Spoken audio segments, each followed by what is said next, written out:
Coproute, c'est l'idée, lancée par la CECOP, de promouvoir la coopération en Europe en valorisant les rencontres avec les coopératives.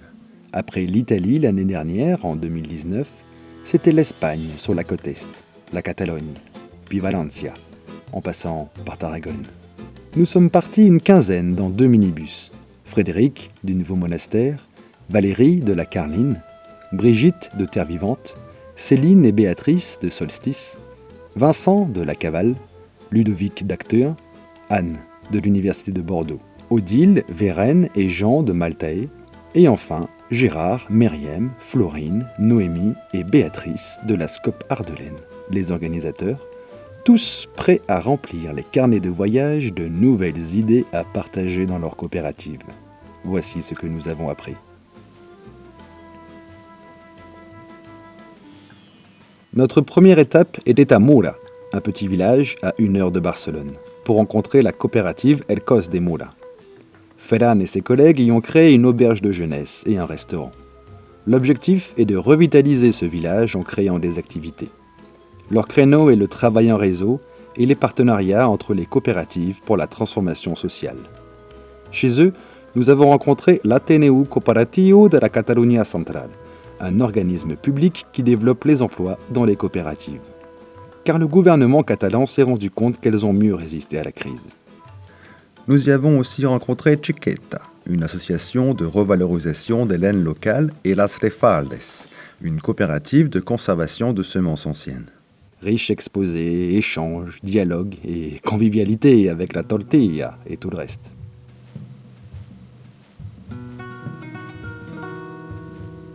Quand nous arrivons à Terrassa pour rencontrer Texidor, nous entrons dans un monde paradoxal. Dans cette ville du textile désertée par les industriels, il subsiste un atelier qui fonctionne avec des métiers à tisser manuels, actionnés par des personnes handicapées. Jaume nous explique que cette coopérative trentenaire, qui réussit à faire du haut de gamme et commercialisé sur les salons du luxe à New York, a dû renoncer à son statut coopératif à la suite de difficultés économiques pour rejoindre une fondation. Un choix difficile, mais nécessaire, qui a impacté la motivation des travailleurs. Néanmoins, l'activité continue et peut même lancer de nouveaux projets. Une boutique dans la ville, la visite des ateliers.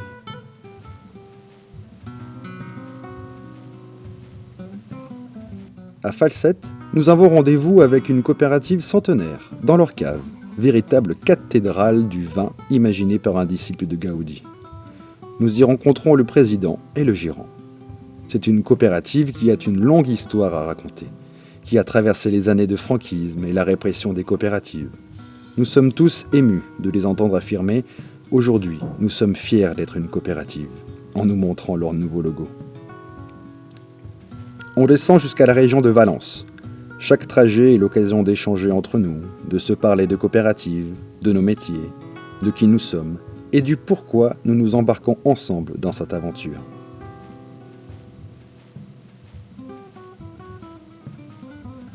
À 1 heure de Valence, c'est Saborita que nous allons rencontrer, dans une région délaissée par les jeunes qui ne peuvent plus vivre de l'agriculture.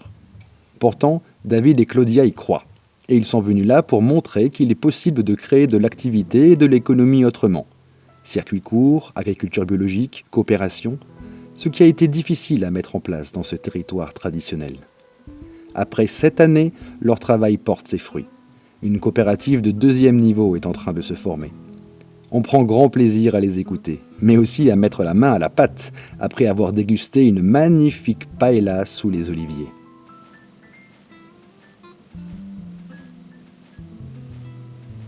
Nous allons dormir au Mas de Noguera, une coopérative trentenaire créée par des enseignants idéalistes qui ont réalisé un lieu écologique d'accueil, d'hébergement et de formation pour enseigner aux enfants une autre façon de vivre basée sur l'autonomie et le respect de la nature. Un lieu très abouti, totalement autosuffisant. Maraîchage et élevage, production d'énergie, phytoépuration. Ils sont aujourd'hui dans une phase problématique de transmission du capital, liée au départ imminent des fondateurs à la retraite.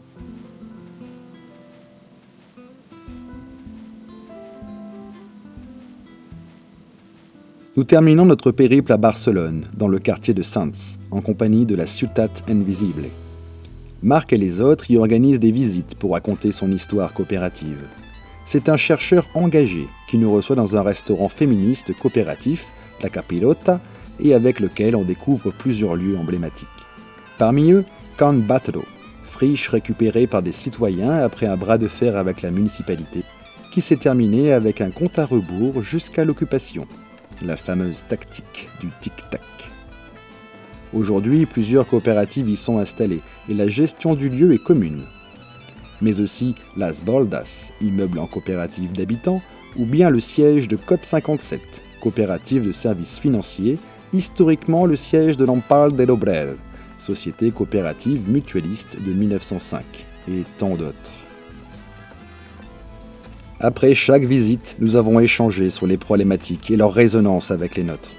Devant la capacité de résilience et d'innovation de ces entrepreneurs coopératifs, chaque expérience nous a ouvert à la réflexion, nourri notre imagination, enrichi nos savoirs et motivé notre engagement dans ce mouvement qui a la capacité de porter une véritable alternative économique et sociale. Bonne fête à tous et à l'année prochaine. On va où? Devinez. En Allemagne? Ça vous dit?